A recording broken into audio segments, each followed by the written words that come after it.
Mr. John Evans is here, folks, as you know, as always, on behalf of World Series Sprint Cars, and he has got a very special presentation to make to an up-and-coming Victorian sprint car driver. Please welcome Mr. John Evans, who puts in a big effort here at Premier. Thank you very much, John.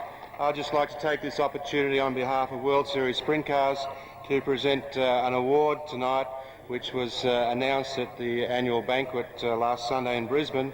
We didn't have the pleasure of having this driver's key, but what we intend to present tonight is the annual Chairman's Trophy.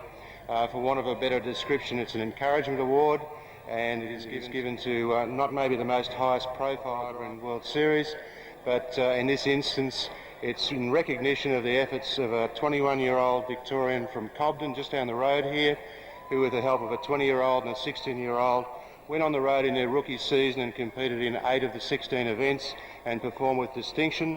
And it's my great pleasure indeed to welcome up here to accept this Darren Walsh.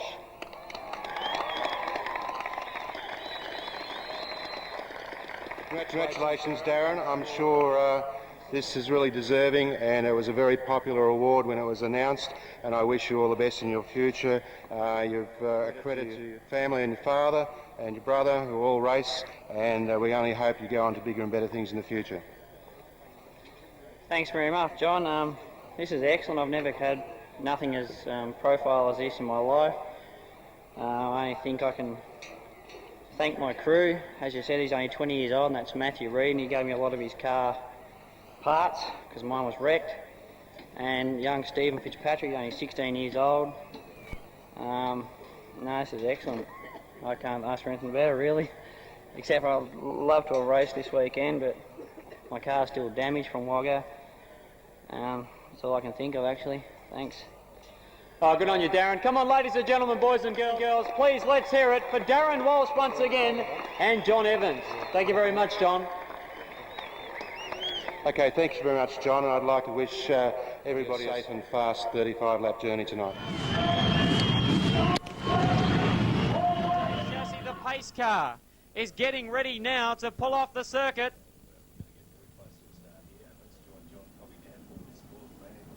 And the 96 Grand Annual Sprint Car Classic is set to blast off.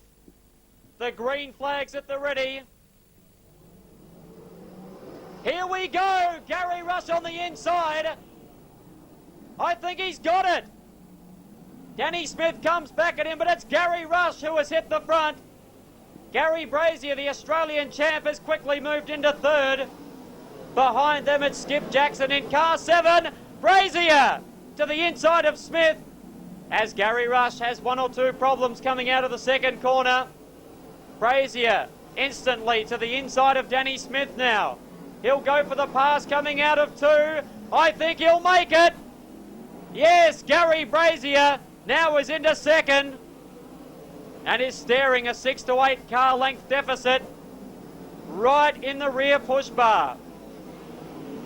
Our race leader Gary Rush now negotiates the 3-4 turn, comes down the main chute. The 22-year-old Gary Brazier chases him out of 2. Danny Smith is dropping back in third. Skip Jackson runs in 4th position. 5th is Brooke Tatnell. 6th is Greg Hodnett. Behind them we've got David Anderson in 7th, followed by Max Dumsney 8th, and Joey Saldana up to 9th position with Robert Farr rounding out the top 10. Gary Rush now has completed 6 laps. They are approaching the 11 car of Robin Dawkins. They've already lapped Phil March. Phil had an excursion early on, rejoined the track a couple of laps back just as Rush and Brazier stormed on by. And that could well be the crucial factor as Gary Brazier now begins to mount some sort of a challenge on Gary Rush. Through on Robin Dawkins. The lap flag is shown. Brazier with the double reverse arm torsion bar configuration. Chassis-wise appears to be looking good. 26 laps now remain in the 24th running of the Grand Annual Sprint Car Classic. Can it go flag to flag? If it does, it'll certainly push 8 minutes and 6.91 seconds, which is the race record. Rush 2 car lengths back to Brazier. who now dives to the inside, but Rush equal to the task. Behind them we've got Danny Smith in position 3. Back in 4th it's Skip Jackson. 4 car lengths back it's Brooke Tatnell in 5th. In 6th place it's the 5 of Greg Hodnett. 7th is David Anderson. 8th is Joey Saldana. 9th is Robert Farr. But Farr now to the inside of Saldana, who bumped the wall. Turns 3 and 4 is where we're watching. But Joey All Class comes back at him and now has forced Robert Farr back a spot. Rush and Brazier exit the second corner. That's highway side of this venue. Mark Gilbert and David Murcott are just in front of them. Rushy right up near the concrete. In through turns 1 and 2, Brazier to the bottom, Rush to the top. This is more than just Gary Brazier versus Gary Rush. Brazier to the inside and takes him. But Gary Rush fights straight back in corner 1. An unbelievable race, this one. What racecraft from the pair of them. The 22-year-old opposed to the 51-year-old 10 times Oz champ. As I was saying, it's more than just Gary Brazier versus Gary Rush. It's the Brazier family versus the Rush family coming out of 4 down the main stretch with 18 laps left. Danny Smith in 88 now beginning to close in on the Brazier Rush duo out in front. Behind them we've got Skip Jackson continuing to run in 4th position. He's being mowed down by Brooke Tatnell in 5th, Greg Hodnett in 6th. David Anderson in 7th position. 8th is Joey Saldana and not able to make too much of an impression. Behind him in 9th it's Robert Farr. 10th is Max Dumsney. 11th is Nathan McDonald. 12th is Jason Dawkins. 13th is David Murcott. Brazier to the inside in 3-4. But once again Gary Rush is able to weather the Brazier storm. Down the back Gary Rush just a little loose as Brazier runs in hard. Murcott in 32 continues to run a few lengths ahead of them. Dawkins and McDonald almost trade paint down the back stretch. Nothing really has changed. Just a little professional, but there it is. Rush has gone wide and Brazier takes the lead. Coming out of turn number 4, I'm not sure if he bumped the wall, but Gary Brazier has hit the front. The current Australian champion storms down the main stretch with 11 and a half laps remaining. The setup seems to be there. Steve Brazier, Gary's father, the crew chief for this car, seems to have got the hot setup. They've hit the nail right on the head as Gary Brazier works the back. Rush now is almost quarter of a lap back from Brazier, has lost real momentum. We can see smoke pouring off the right rear tyre.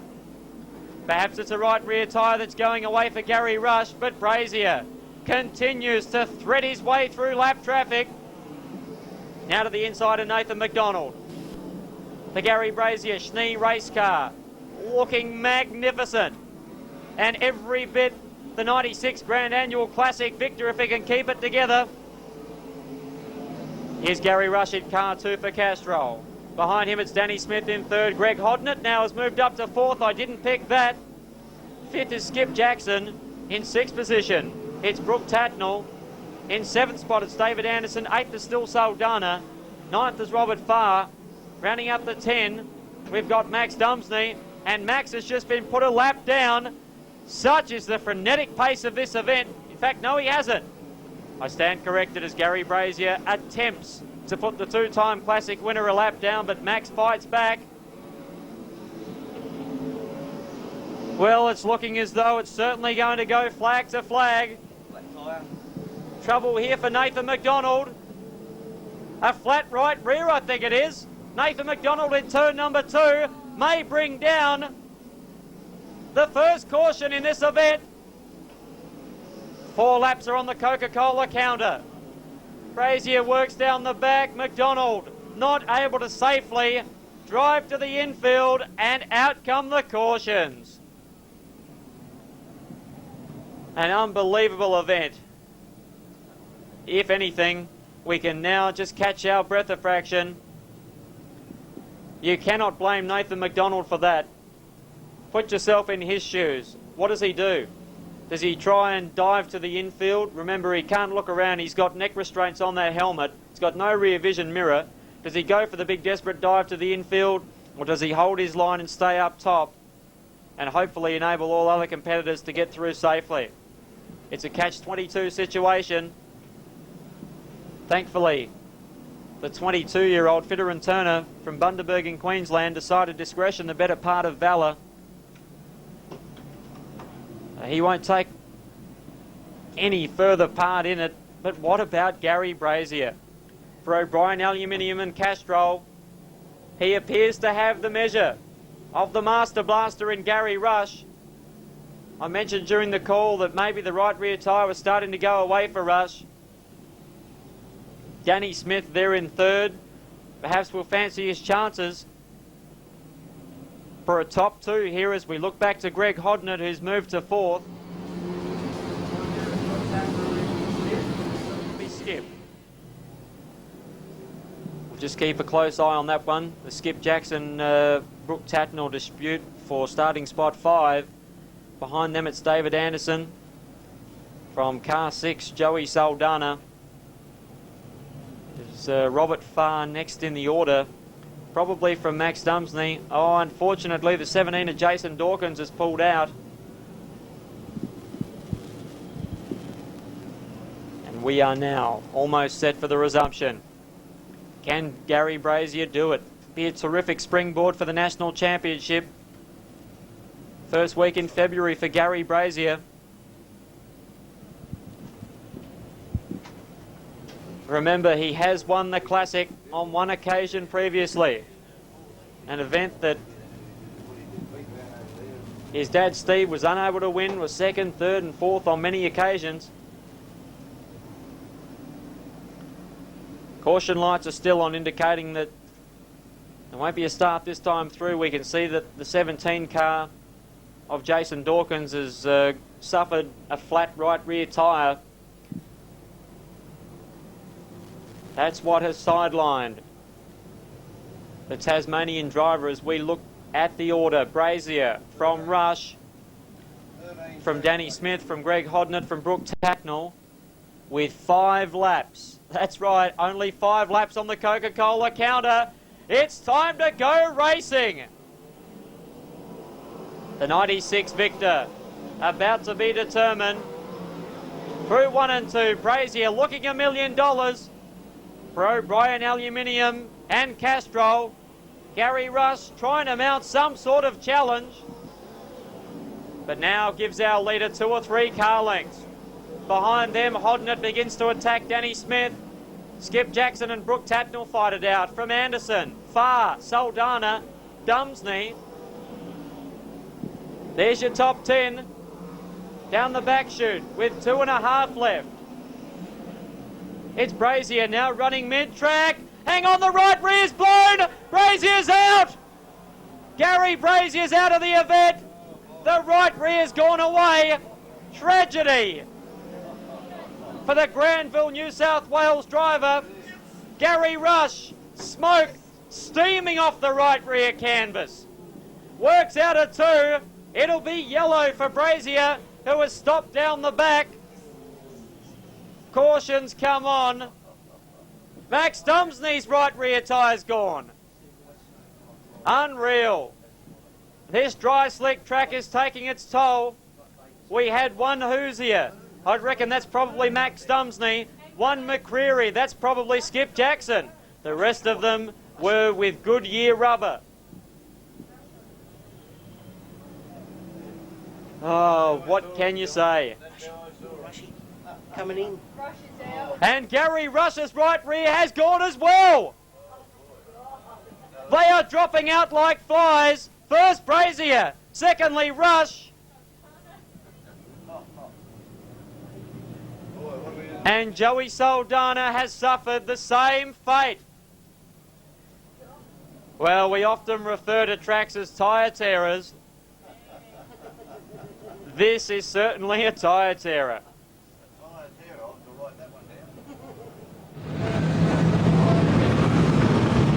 Whose canvas is going to last the distance? I was speaking to John Evans just prior to this event getting underway, and he told me that Hodnett has selected the hardest possible compound. He could be a goer with 2 laps on the Coca-Cola counter. Now we've got Danny Smith shooting for victory number 6. Greg Hodnett, desperate to get some sort of win on the board for this Australian tour. There's Skip Jackson 3rd, David Anderson 4th, Robert Farr 5th. That would leave Brooke Tatnall, who himself appears to have a tyre problem, perhaps a flat left rear for Brooke. Well, who would have ever thought that the 96 Classic would come down to a battle of canvas? Danny Smith says, hey, I'm not worried about what's happened to them. I honestly don't care. I can smell victory number 6. They're waving. Colin Russell waving out the middle. Here we go for the resumption. Danny Smith, Greg Hodnett, Skip Jackson, something. I think it's a header pipe, left rear, glowing red. As we go green with 2 on the Coca-Cola counter. David Anderson to the inside of Skip Jackson. Mark Gilbert's trying to hang on. Brooke Tatnall's coasting around with a flat left rear, but it's Hodnett. 1 remaining. Can he erase the bitter memories of 12 months ago? It's the final corner. Hodnett. I don't think he's going to do it. It's Danny Smith, the 96 Grand Annual Sprint Car Champion. Greg Hodnett, a valiant 2nd. Perhaps Skip Jackson for 3rd on David Anderson. Robert Farr in there somewhere. We'll have to confirm those placings. An extraordinary Classic final over 35. Look at that. Danny Smith, the 37-year-old, is absolutely stoked. For the driver of the 88 car, Danville, Indiana's Danny Smith. He has tasted victory, cannot believe it. He's posted number 6 unofficially. Skip Jackson pulls up, he should be on the podium. For Greg Hodnett, Steve Welsh, he gave it everything. Tried in the last corner, but it was Danny Smith and his vast experience that was able to stave off the Hodnett challenge, and therefore victory to him. Absolutely, well called, John. A great call. Thanks, John. Very good. Handing aboard his sprint car, waving the checkered flag, and FW's crew members. Glenn Dix will be proud of it. He is absolutely stoked. He loves every second of it. Well done, Number Danny 6. Smith. Danny Did he skip 3rd then, was it? Yeah, if I give him 3rd, really. Yeah, we were beat off the start. We didn't have the car tight enough, and then once I seen their tires smoking, I knew they weren't going to make it. 'Cause I could feel mine going flat, so I just let them smoke and just rode around and I kept it as straight as I could and tried to save that tire, and there was just enough to get to the finish. Only just. Oh, yeah, number 6. Congratulations, number 6. Hey, better lucky than good any day. That's great. Thanks a lot, Danny. Well, what an epic encounter. The attrition rate, a phenomenal factor in the outcome of the 1996 Grand Annual Sprint Car Classic. We've all watched it in amazement, but if we could please have the provisional 1, 2 and 3 competitors over to our Premier Speedway podium, we are getting set to present them. I'll just give the drivers a few moments. Obviously, Danny Smith celebrating already after that fine performance. We're going to call upon Annette from the Rad Centre to present position number 3 in the Classic. What a drive it was too. He's here now. Ladies and gentlemen, please put your hands together for Skip Jackson. Just come into hand, so we'll make sure. Congratulations, Skip. course, we've got Annette here from the Rad Centre. Fine drive, mate. The attrition certainly came into it, but your American experience perhaps assisting you with a great third. I just tried to be a little bit patient. Them guys are real fast at the front, and them guys are really abusing their tyres. So I knew I couldn't run quite as fast as them, so I just sort of tried as hard as I can and tried to look after the car as best I could, because I've got a great crew. They've looked after me all year. They've been a great support to me all week. We've had our ups and downs this year, but I'm glad to be here. And I'm glad all the fans here at Warrnambool come out, because this is a great place to come and race. Well, you've been pretty well placed here at Warrnambool in the past, but third in the Classic, it must mean a lot to you. And of course, you'll be happy because you've kicked off the Australia-America Challenge very nicely indeed. That's a great start, but them two guys in front of me are Americans. We'll have to wait and see. But this skilled engineering Gibson Freight CR&D car and McCreary tyres, it works real good, and I'm proud to be here and hope to do good in this challenge and come back next year. Skip, is there any other people you'd like to thank whilst you're up here on the podium? Just everybody here at Warrnambool, they've been fantastic, and I really appreciate all their efforts, and especially the efforts of my wife and family. Thank you very much. Good on you, Skip. Come on, race fans, let's hear it for Skip Jackson one more time. We've got the sash here. The sash has just come into hand, so we'll make sure that we formally sort that out. And of course, a magnificent cup to go with that from Premier Speedway. Congratulations, Skip. It's just great to have an Australian come in somewhere. Yeah, thank you. You can read how much. Okay, and this is $5,000. And of course, yes, the $5,000 for third spot going to Skip, and I'm sure you'll make very good use of that, pal. Well done. Thank you very much. This is a bit that keeps us coming back week after week, so we really appreciate it. Good on you, Skip. Top stuff indeed. So please stay up on the podium. And actually, while we're here, I think what we're going to do is present Skip with the cheque for taking out the Australia-America Challenge. Of course, last year, Mr. Tom Schmee is up here to do that, so it's a double bonus for you here, Skip. Over to you, Tom. Skip, congratulations again for winning the 1995 Australian-American Challenge Cup. You were the only driver last year to place in the A main in both the Grand Annual Sprint Car Classic here at Warrnambool and the Amoco Knoxville Nationals. It's my pleasure to present you with a check, $2,000. Congratulations, Skip Jackson. Thanks very much, Tom. I appreciate Tom for coming all the way from Knoxville, and I appreciate the efforts between Knoxville Raceway and Warrnambool Raceway, and I hope this continues for a long, long time. Oh, great stuff. Look at that. Another $2,000, of course, coming to Skip for the Australia-America Challenge. It really is a fabulous concept. So we're going to move along now and present the man who finished in the runner-up position. What an effort. Gave his all. But before we do that, we're going to call upon Mr. David Walker, the federal member for Wannon here in Victoria. David, thank you very much for coming up onto the stage as we welcome the runner-up man from Memphis, Tennessee. Please put your hands together for Greg Hodner. The champagne. Congratulations, Greg. Well, thank you very much. I want to thank everyone for showing up tonight. I hope you had a good time and enjoyed the races, because I know we all did. And, you know, we were really glad to do well tonight from our sponsors, Kelly & Associates, Max Fair, Quality Used Cars, and especially for the team. We've had some pretty rough experiences throughout the season. We've been pretty quick, but we haven't been finishing races. So I want to thank them for giving it their all. They didn't stop giving everything they had all year long when we were really down. It was a true test of character for my team, and they stuck by each other and really put forth the effort to make it happen this evening. So I want to thank them and congratulate the team, because they deserve this more than I do. Greg, before we go on, we've got the sash. We'll fit that, and the big cup, and of course the money to go with that, $7,000 for picking up second position.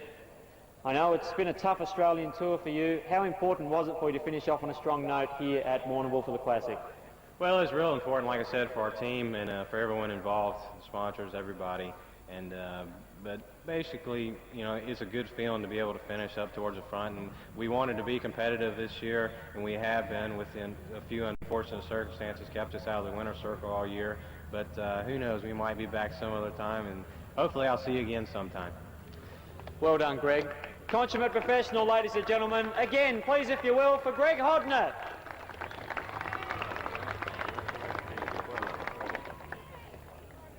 If you would care to take your position up here on the podium, Greg. Yep, that'll be okay. Thank you very much there, David. And we'll call upon Mr. John McGrath to the podium. John's already been up here already this evening with our draw, of course, for the Rad Centre. And now it'll be his official duty to present the winner of the 1996 Grand Annual Sprint Car Classic. Victory number 6. Let's hear it for Danville's Denny Smith. The big salute. Put it there, pal. That's a great effort, John, with the sash. We'll get that aboard. It's a huge smile on the dial for Big Danny. The 37-year-old, we've got the winner's check, $12,000 to Danny Smith and the team. Pal, congratulations. That was one heck of a drive. We'll just get John to present you with the cup. Congratulations. Well done. Thank you very much. Brilliant stuff. Premier Speedway, it's been pretty kind to you over the years. Yeah, it's been real kind. These last 3 or 4 years haven't been the best, but you know, we've come out in one piece, and I always look forward to the next year. And tonight, luck was our way, and it's time luck turned around here a little bit. Kind of looking on me tonight. How tough was it trying to conserve and nurse home the tyres? Because I noticed yours was practically a slick on the right rear at the end. Yeah, we knew the track was going to be slick and tire wear was going to be a problem, but shortage on hard tires, so we had to go with what we had. And the best thing that happened to me was Gary Rush beat me in the corner, and then Gary Brazier drove by me because I was a little bit too loose, and they kind of stretched out in front of me there, and I was watching them, and they moved down the track into the groove of rubber, and I seen the smoke come off their tires, and I know they probably had harder tires than I did, and I was going to be in trouble, so I just paced myself and just rode and hoped for the best, and it turned out. Well, as you know, Gary's got 7 on the board. You've now got 6, so hopefully we'll see you back a 15th time here in Australia. Yeah, I want to thank Les Harrower and his wife Margaret, and all the crew, all the brothers and sisters. There's a bunch of Harrowers that work on that thing and keep it going, and supply me with good equipment. I've had a great time racing for them this year. We've had a relatively successful season, and this is icing on the cake. And we'll be back to try to get number 7 next year. That's definite. Oh, good stuff. Ladies and gentlemen, boys and girls, again, please, if you will, for Danny Smith, for Greg Hodnett, and for Skip Jackson. Mighty fine performance. I'll move aside here because we've got plenty of photographers.